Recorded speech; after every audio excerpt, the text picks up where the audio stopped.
Hey there, Business 22 students. This is Mr.D, and this is week number 2 of our managerial communications class here at Norco College. And I am going to do just a brief video this week again, just describing some of the assignments you need to be working on and really just talking a little bit about this topic of professionalism.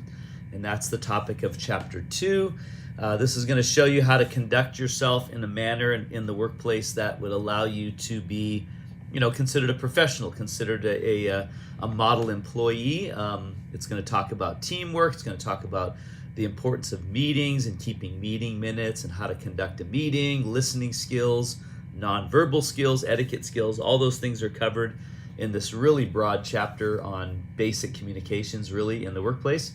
And so I promise you there's a lot that you will learn and a lot that will be very valuable to your work in the workplace. So I'm going to go ahead and share my screen here, and this is module week number 2. I'm going to back up for a second here and go to our homepage in Canvas.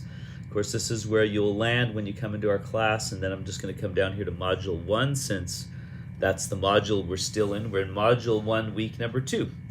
And this week you will have a check-in assignment. Now, last week you had the mandatory check-in assignment, which was just simply answering personal questions about yourself.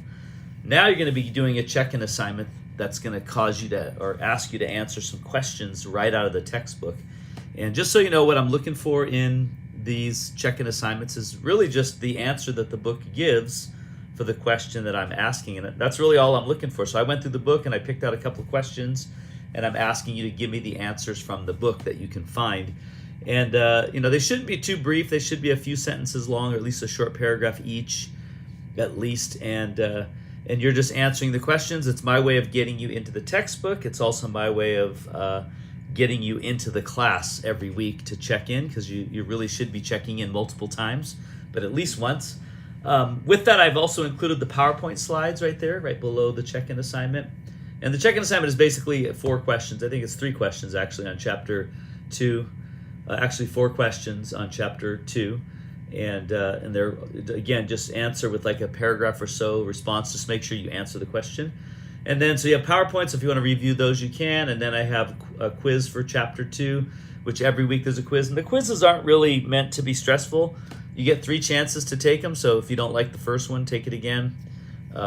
You get three tries at it, so they're going to be different each time, but the same pool of questions. And then you're going to be doing something called the discussion post. And this is a little different assignment that's going to carry you all the way through the first module. So it'll probably be another 3 or 4 weeks that you have to work on this. But it's meant to be an ongoing assignment. It's not meant to be done once and then you're done.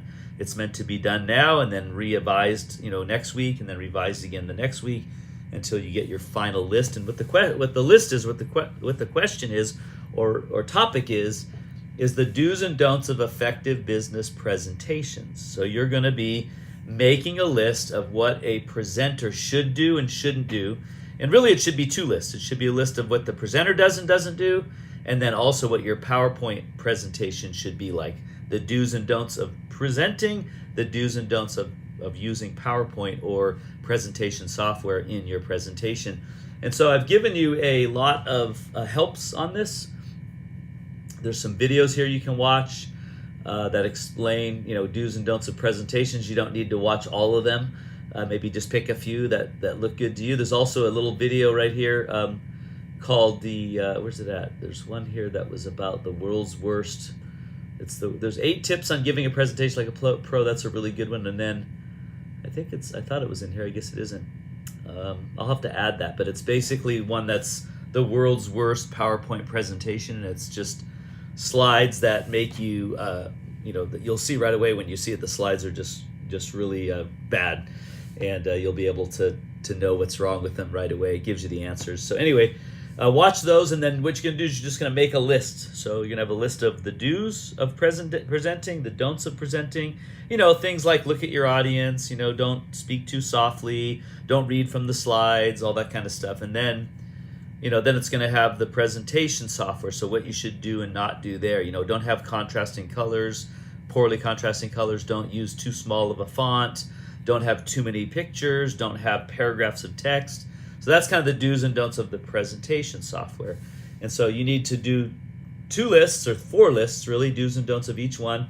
And then what you'll do is you'll post that. And then over the next couple of weeks, you'll go in and read other students' posts and what they put down. And then you might go, hey, I liked what they put on their list a little better. So you can steal or borrow a few of their comments, a few of their ideas, put it on your list. And the idea is that you're refining your list to where you have the top 10 do's and don'ts and top 10 do's and don'ts of presentations and top 10 do's and don'ts of presentation software, using presentation software. And again, you can borrow from other students. So the idea is that you all get a refined list of the best top 10 best do's and don'ts for this assignment. And then you should be submitting then the last week a final list that lists all of the changes that you've made, all the final list that you're saying, this is the one I want to submit as the best. So that's kind of how the assignment goes. It's meant to be ongoing, and all you need to do is scroll down the bottom and hit reply right here. And when you hit reply, it'll open a box. You can type your list in right here.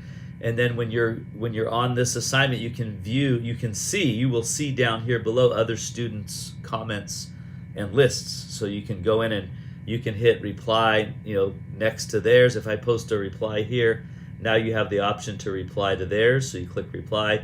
You can type your comments on theirs.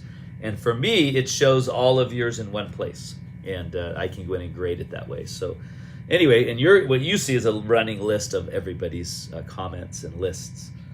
But that's how the assignment works, and it's a great tool to kind of help you refine what you would consider to be the top 10 best do's and don'ts of effective presentations. So, all right, hopefully that helps. Sorry for all the technical problems I've had and not articulating clearly. It's Sunday afternoon, even though you're getting this on Monday, and I'm still trying to